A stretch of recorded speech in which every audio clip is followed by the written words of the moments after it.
Tony Robbins, commanding, passionate, energy, emotionally charged. There's something sacred about the moment it begins to open up. It's not flashy. It doesn't come with dramatic speeches or public declarations. No, that was share. When an avoidant starts to share it off, hesitant, careful, almost like they're handing you delicate glass, unsure if you'll drop it. Make no mistake, when they open up, it's in its most courageous form. You see, avoidants have spent their lives building walls, not out of arrogance, not out of coldness, but out of survival. Maybe they up in a home where expressing emotion was dangerous. Maybe they were taught that vulnerability is weakness. Or maybe they were simply overwhelmed by can't get gave with one hand at the other. So they learned to stay safe, stay quiet, don't need too much. Maybe that feels too deep. So imagine the strength and the power for someone who's lived in emotional lockdown to start sharing an inner world with you. That moment when they let something evolution, it's revolution, and it's subtle. It could look like them telling you, I don't really talk about this with anyone, like them whispering something small, almost in passing. That's really huge. Like, I get anxious when people get too lows. Happened during a random car ride late at night when the world is quiet and their heart feels safe. And they suddenly say something they are merits. They are rare. They are real. And they are worth everything. Here's what people don't get. Avoidants don't open up the way romantics do, all out in a grand gesture. They test the water slowly, 1, 2 at a time. They watch to see if you'll judge them, if you'll mock back away, if you're their fear, tear true. And if you pass that test, if you show up with calm, compassion, and presence, they take another step, and then another. I want to take you sound familiar. Imagine you're sitting with someone you care about. You've been seeing each other for a while, and it's been good, but also confusing. They so warm 1 minute and then distant the next. You've wondered, are they really into me? You've doubted yourself, but tonight something shifts. Maybe you just tonight watched a movie, shared some laughter, and suddenly they turn to you and say, you know, I'm not great at this, relationals mess it up. Well, they're not asking for your sympathy. They're testing the water. What do you say next? Maybe that matters more than you realize. Because, by confession, they've handed you a piece of their soul.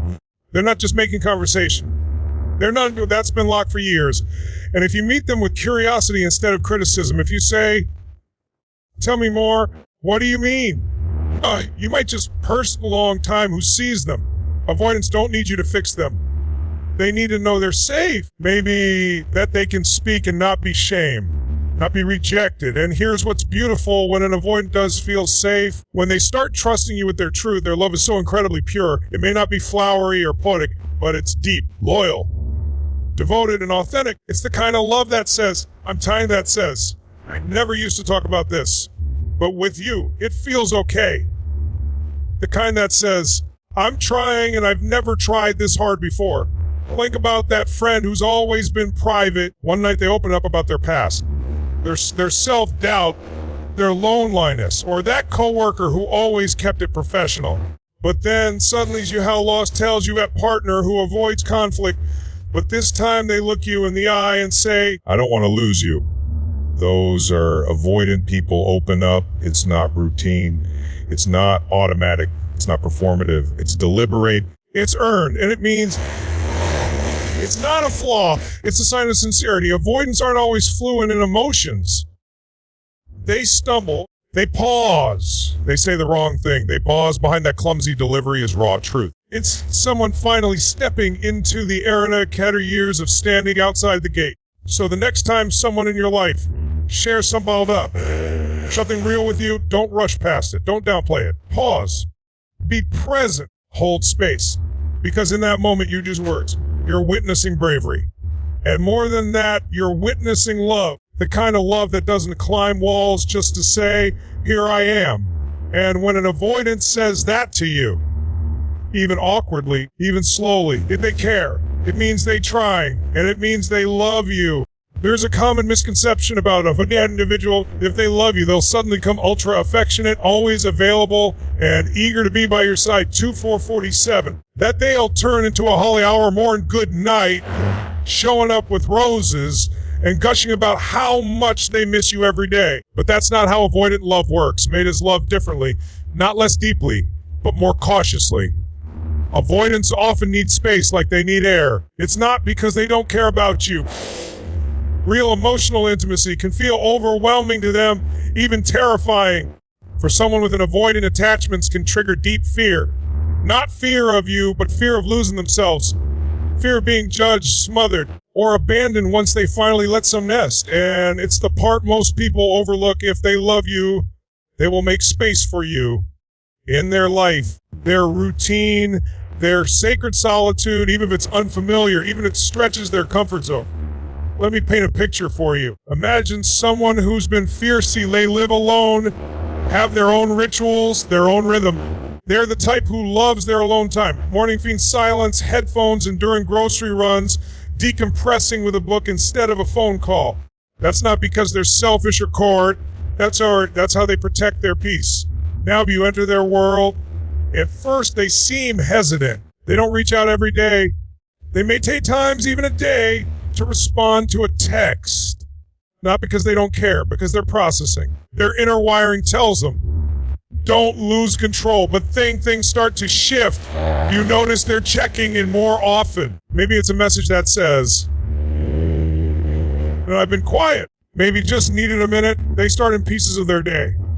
Want to come over for coffee? Or I'm heading to the bookstore. Want to tag along? These invitations mime someone with a secure, anxious attachment style, but for an avoidant, that's massive. Because that's them making space for you in their tight, carefully protected life to include someone else. Not in a chaotic way, not all at once. Intentionally, slowly, authentic time. They still need alone time. They still pull back sometimes. But they start circling back sooner. They don't disappear like they used to. Their word has you in it, and that matters to them. Here's the real magic of when an avoidant starts planned, not time for you and their routine, not just their weekends. That's a love language. If they invite you into their calm, quiet moments, if they're willing to greet in, that's not just affection. That's intimacy on their terms. And it means they trust you deeply. Let's bring it into everyday life. Do PDA. They don't post social media. Not that I miss you every second. Type every Thursday without fail because they're bored. Not because that's your time. Or maybe they always need Sunday mornings to themselves. They make sure to text you before. Maybe they struggle with sleepovers. But when you're sick, they offer to bring soup line. No grand gestures. Just steady presence. That is space for you. They won't flood your phone with emojis. But when you look closely, maybe that was story. You'll realize something even more, rearranging the pieces of their world to fit you in. And not because you demanded it, not because they were pressured, but because they want you there. And one of the most beautiful that's viewed it is that every act of inclusion, every shared schedule, every small compromise, is a decision they chose, not because they were swept away by imposed, reflected, battled their old instincts and still said, yes, you belong here. Maybe that kind of love is credible, but intentional. It's the kind of love that says, I may need space, but that space now be closed, but you're the one I want to learn with. I won't always know how to show it, but your presence matters to me more than my solitude. So if you find yourself loving someone who needs a lot of space, look for how they use that space. Are they keeping you at arm's length up, or they reach your hand slowly while still honoring their boundaries?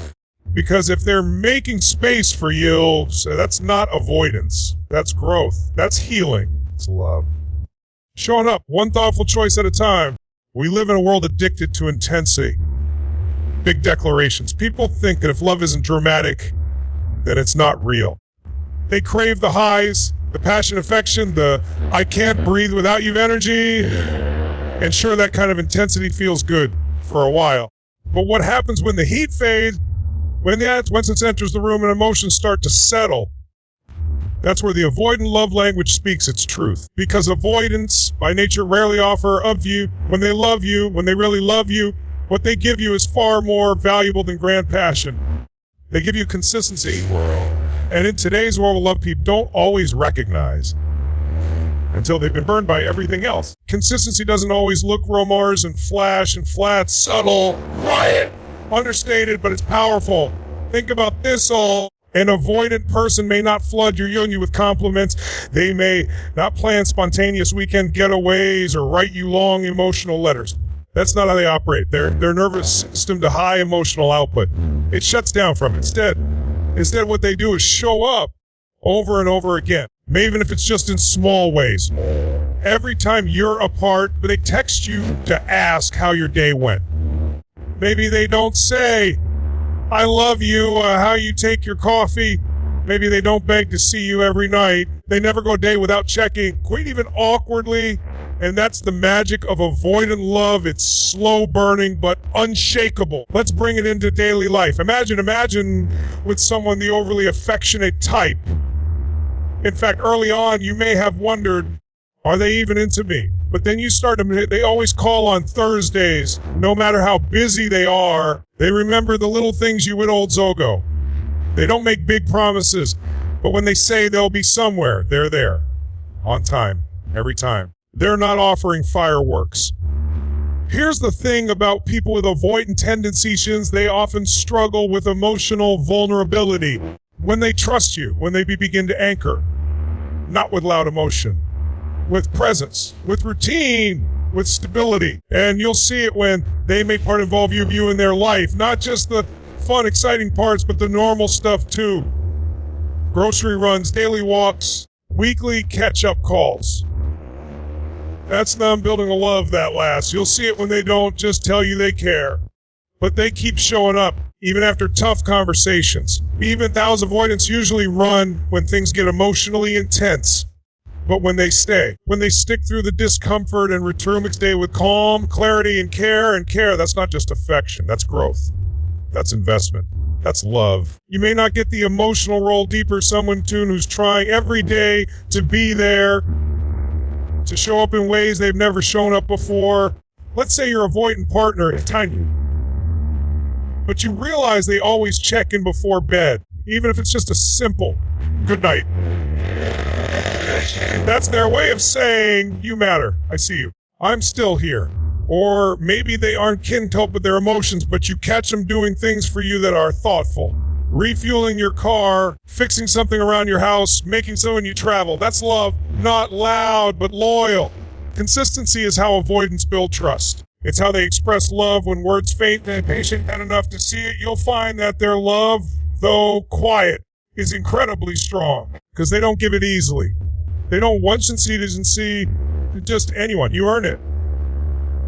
And once you've earned it, it'll give you what they've never given anyone. Reliability in a world full of keeney chow. So don't dismiss the slow texter who always texts back. Don't overlook the introvert who shows up, they don't say much. Don't devalue the partner who chooses routine over romance, reliability over intensity, because real love isn't about how often they show up, even when it's hard. Even when their instincts tell them to retreat. Even when their past tells them not to trust. When an avoidant shows up for you, consistent flying quietly without fanfare, believe them. Maybe because they may not light up the sky with fireworks, but they'll light up your life at one steady moment at a time. Conflict is where relationships either, it's the crossroads, the test, maybe the storm that either washes through that how strong your connection really is. And when you're in a relationship with someone who has avoidant tendencies, conflict can feel like an earthquake because every of them is wired to run the moment things get intense, to shut down, to disappear, to protect themselves by disconnecting. But here's the truth, most people never reason a person tries to fix the conflict. Even if they're awkward, even if they mess it up, even if they get defensive or ghosts is a radical act of love. You have to understand this. For an avoidant, conflict doesn't just feel uncomfortable, not because you're dangerous, but because in their emotional history, conflict usually meant one of things was total emotional overwhelm or total overwhelm. Maybe they grew up in a home where yelling meant love was withdrawn, or where expressing needs led to punishment. Maybe they learned early on that speak rejection. So over time, they stopped engaging. They internalized a message. When things go wrong, the safest thing to do is disappear. So note in when someone they love is upset, their instinct is to shut down. Their brain says, retreat. But when they care about keeping the connection, they fight against that instinct. And that battle doesn't look perfect. In fact, it's often clumsy and confusing.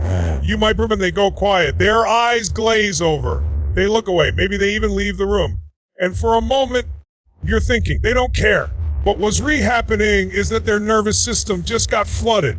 Their heart is pounding. They're trying to calm down enough, and then maybe an hour later, maybe a day, they come back, maybe with a text, maybe with a soft, can we talk now? Can we talk now? They'd always have the right words. Sometimes they start by saying something totally wrong, like, I don't want to argue, or it's not all of that, is a person trying. A person fighting their oldest fear to keep you close. That effort is everything. In a world where first sign of discomfort, where it's easier to walk away than to lean in. When someone with avoidant pattern to re-engage, believe, that is real, vulnerable, courageous love. It might not look like an eloquent apology. It might look like a 3-sentence quiet. No, I was quiet. I don't like fighting, but I care about you. That message. That's them pushing past every reflex, every use. That's emotional within real time. Imagine this, you've had an argument with your avoidant partner. You told them you felt neglected or overheard, didn't respond well. Maybe they pulled back. Maybe they didn't validate you. For a few hours or days, you wonder the blue. They send a message saying, I've been thinking, I'm sorry if I made you feel alone. I don't always know how to handle this, lose what we have. That's weakness, that's apathy. That is someone who is learning from fear. We often expect people to know how to resolve conflict quickly, to sit down calmly, hold space for us, reflect our feelings back with empathy, for someone with avoidant tendencies. Even saying, I'm sorry, or let's talk, is a big leap. Their entire nervous system is trying to engage. So when they start showing up to repair, even messily, it means you matter more than their fear. You may still need to guide them. You more emotional availability. Or when you shut down, I feel abandoned. But if they're coming back, if they're listening, if they're trying slow, shaky way, they're telling you something powerful. Well, I don't want to lose you. I don't want to try. But I'm still learning how to be close. But I'm not giving up. That's not weak. Someone who's willing to step into discomfort to protect the relationship. Not just their ego. And sure, it's not perfect. There will be tension. But what matters most isn't whether they handle conflict like a therapist. It's whether they care enough to keep trick with someone who shuts down easily. Ask yourself, do they come back? Do they reflect? Do they try to rebuild the bridge? Even awkward, because if they dub, then you're not dealing with someone who's avoiding you. Maybe that was your old story. You're dealing with someone who's reprobate with you. And that is love in one of its most courageous forms. Love isn't always loud. Sometimes it's a repetition, a steady place in someone's day-to-day life that wasn't there before you. And now, maybe they can't in life without it. But imagine, tendency starts to make you part of their routine. It might not look like what you expect. There may be no grand declarations, but they're doing is so much more profound than it seems. They are weaving you into the fabric of their life. Avoidant individuals often protect their time with most military discipline. Their routines are their safe zone. It's where they feel in control, at peace. And most themselves, these are people who predictability. They wake up at the same time, follow the same path, eat at the same places, work out alone, decompress in solitude. Why? Because it can feel chaotic and unpredictable. So structure becomes their shield. Yeah. So when you start appearing in that structure, in that space for you, not in the margins of their life, but in the middle of their day, it's not just affection. It's trust. It's comfort. It's deep foundational love. I mean, the beauty of this kind of love is that it isn't showy. It's subtle. Maybe they don't invite you out every weekend, but suddenly Friday night dinner includes you. Maybe you find them making their morning coffee and instinctively handing you a cup. Because now your presence fits in their morning rushes. Maybe they're not texting you constantly throughout the day, but they call you every night at the same time. That's not a coincidence. That's ritual maturing. You see, for avoidance, inviting someone into their routine means something very specific. You are not a disruption. You are now as me grounded. That's a monumental shift. Let's bring this into a real life example. Say you're dating someone who's typically unsure, you feel unsure, they don't always express their feelings, they keep their schedule tight, and they seem to treasure their alone time, where you fit in. But over time, you start noticing something. They begin picking up groceries for you when they go shopping. Maybe suggest you come over on Wedbridge break. They ask about your workday during their lunch break. It's not spontaneous. It's not explosive. It's reliable. It's consistent. You're in their heart. Avoidants don't let just anyone into their world. For them, routine is sacred and disruption is threatening. So to include your routine is to say, you're not a threat to my peace. You enhance it. It's not about giving up their independence. It's about redefining it. With you, intimacy and this kind of love that often gets overlooked. Society tells us love has to be grand, plates, extravagant dates, endless declarations. But when an avoidant starts cooking dinner while you're in the room, without needing to entertain you, when they go their daily habits while letting you simply be there, you are seeing the deepest version of their vulnerability. Because that's not just love. For an avoidant person, comfort equals trust. Think about someone who used to guard their weekends, who hated changing their plans, who valued their time above all else, carving out space every Saturday just to see you. Not because they feel obligated, but because they want you there. Because you've become a part of their internal rhythm when the relationship has taken root. And maybe it's not dramatic. Maybe it's not fireworks, but it's real. Because when an avoidant grates you their world, when their day doesn't feel complete without checking in, without your presence, without your voice, that's a deeper kind over-the-top gesture could offer. It's the intimacy of the ordinary, the love found in patterns, the emotion built into everyday repetition. Need you. But when their life starts to subtly shape itself around you, they're showing you matter to me in the ways that count. Belong here. You belong here. So if you're one who doesn't give you constant intensity, but who starts inviting you into their ritual, estimate it, that morning coffee together, that regular Thursday dinner, that text every night before bed, it might just powerful declaration of love you'll ever receive. Because when someone who once needed space, when someone who protected their routine now shares it with you, that is not convenience. That is commitment. And in a world full of fleeting passion, that kindness presence is the most profound love of all. There's a moment in every relationship where the mask come off, the shiny surface fades, and what's left is raw, unfiltered humanity cracks. The cracks, the insecurities, and for most people, that's already a bystep. But for an avoidant, it's a leap across a canyon, because letting you see their flaws. Maybe that's not just vulnerability. It's your views often move through life with armor, not because they're fake or insincere, but learn to survive by being in control. They've taught themselves to present the polished version, the capable version, the self-reliant, emotionally unshakable version, because somewhere along the way they got the message that they show their flaws. If they're too much, too emotional, too messy, they'll be rejected, or worse, even themselves. Hide their fears, downplay their needs. They become masters of the cold exterior, even when a storm is raging inside. But they fall for someone.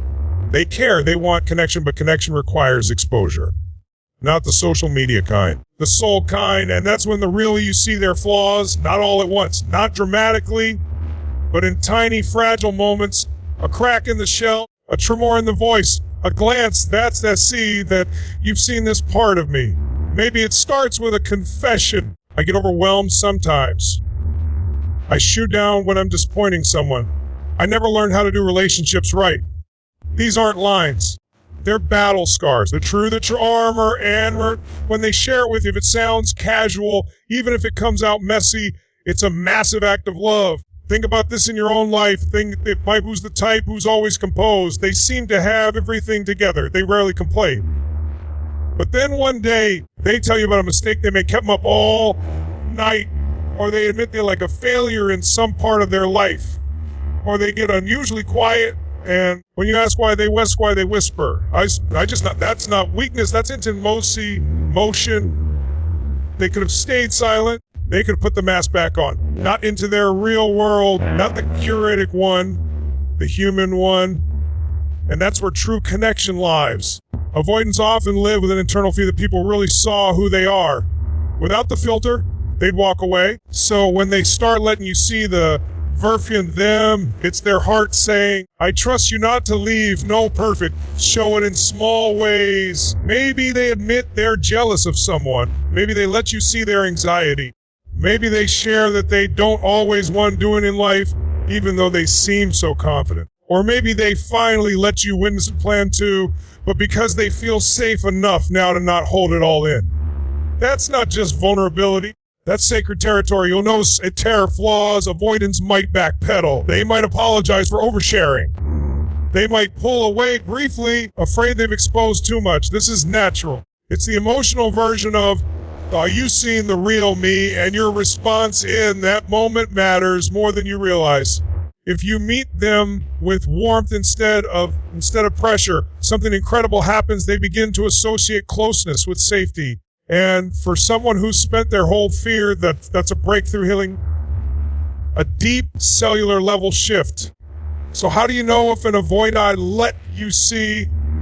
do they let you see the parts they usually hide from the world? Do they talk about things that make things it's easy, but because they want you to understand them? Do they say things like, I've never told anyone this. Never told me after this. Those aren't signs of weakness. Those are signs of trust. And trust for the avoidant heart is love in its perfect for end of the day. Love isn't about always being perfect for other. It's about being real with each other. It's about saying, here's who I really am, and you love me way. And when avoidant who has spent their entire life protecting themselves from that kind of exposure looks you in the eye and lets the wall second, they're not just being honest. They're not just being vulnerable. They're saying, I love you enough to risk being seen, and that enough rarest, most powerful kind of love there is.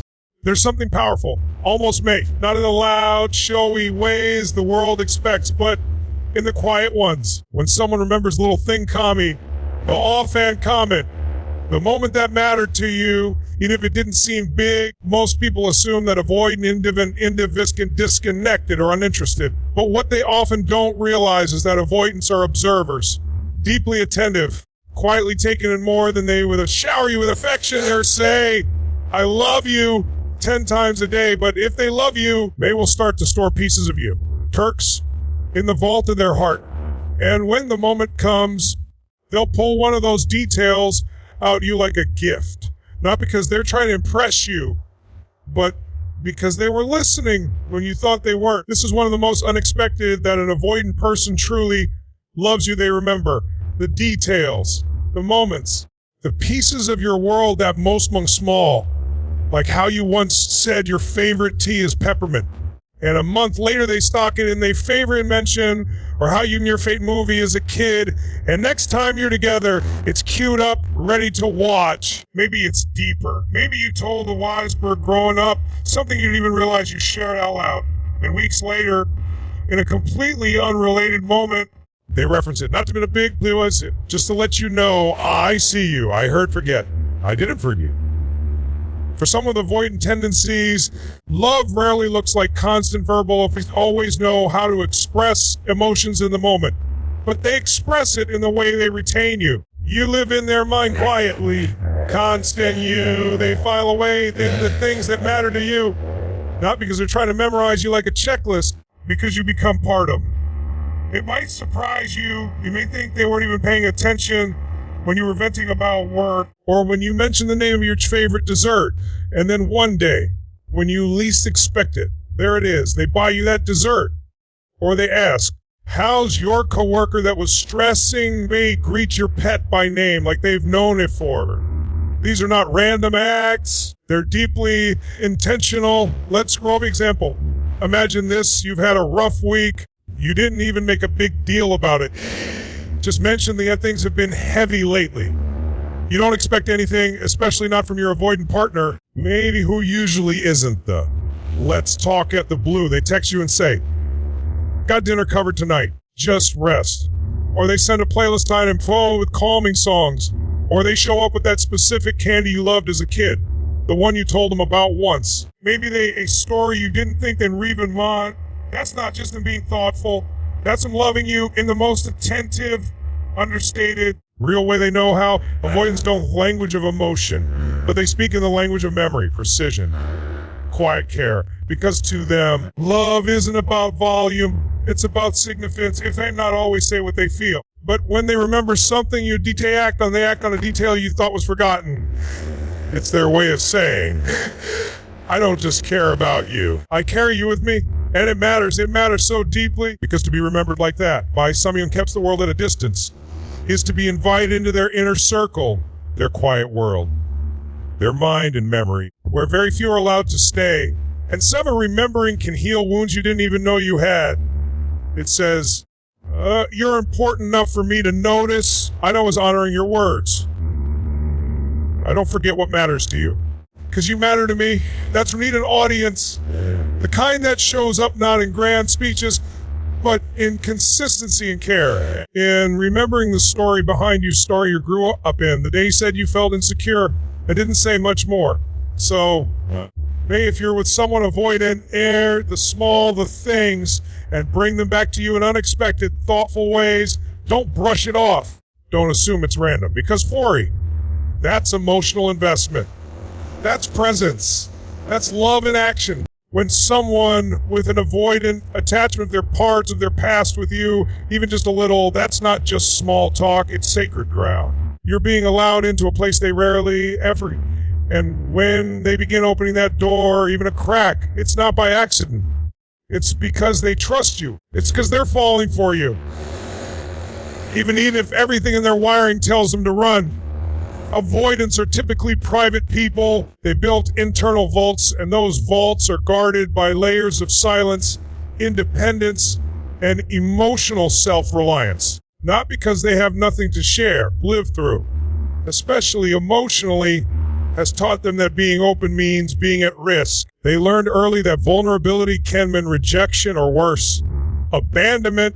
So they grew up believing that the safest thing to do is to keep the past in the past, to not revisit old wounds, to not talk preserves what's functional, competent, and emotionally together. That's not an apathy. That's survival. But when love starts to enter the pitch shift, not all at once, not dramatically, but slowly, gently, with moments that catch you off guard. Maybe you're lying in bed one night talking, they casually mention that they used to hide in their room for hours just to escape the chaos of their house. Maybe you're having dinner and out of nowhere I say, I've never really felt like I couldn't before. Or maybe it's even quieter than that. A passing reference to a parent they rarely talk about. A story about being bullied that they tell under pause. You pause because you realize they've never said this before, not to anyone. That's not just conversation. That's trust. That's vulnerability right to you like a fragile gift. And the beautiful thing is, they probably won't even make a big deal about it. Maybe they'll say it as it's nothing. When someone avoidant opens up about their past, they're not just giving you information in for water. They're asking a silent question. Will you still accept me now that you know it? If the answer is yes, if you respond with gentleness, curiosity, and non-judgment, then something extraordinary happens. A new level of connection begins to, perhaps for the first time in a long time, that it's safe to be known. And that's when the bond deepens. Let's ground this in a real life example who typically reserved, guarded, emotionally steady. You've been dating them for a few months, and it's going well. But you've always had was no wall. You know the surface level facts, where they work, what they do on weekends, maybe even some of their dreams, but not how. Not what shape them. Then one day you're walking through a park and they quietly say, I used to come here as a kid. Keenly elaborate, they don't look at you. But in that moment, something opens. You realizing maybe that they're not just telling you a story. How you hold that moment matters. Because that openness, no matter how small, is love reaching out through fear. Avoidance won't flood you with backstory. Their heart in the early stages. But over time, if they love you, they'll start to reveal the map of who they are. They'll tell you about the first time they weren't, the person who taught them to never depend on anyone, the heartbreak that made them build walls, the moments that made them believe, but every time they let you see a little more. It's not weakness. It's bravery. It's them saying, I don't usually talk about this, but I've carried this alone for a long time. Maybe I don't have to anymore. I trust you know that you see my roots. They don't do this with everyone. In fact, they'd probably avoid it with most people. because for them, emotional is present. But when love is present, real, safe, patient love, they find the courage to start peeling back the layers. And when they do, you'll see something to pause, but their transformation from guarded to open, from withdrawn to sharing, maybe from, I don't need anyone, I choose you. Avoidant opens up to you, even just once. Don't take it lightly. Don't rush it. Don't try to pry more. Just be there. Honor the moment. Let them know there's love with all their history intact. Because when someone who's built their hefty protection chooses to let you in, even if it's just one memory, one tear, one line from the past, that's not just a milestone. That's love in its most courageous form.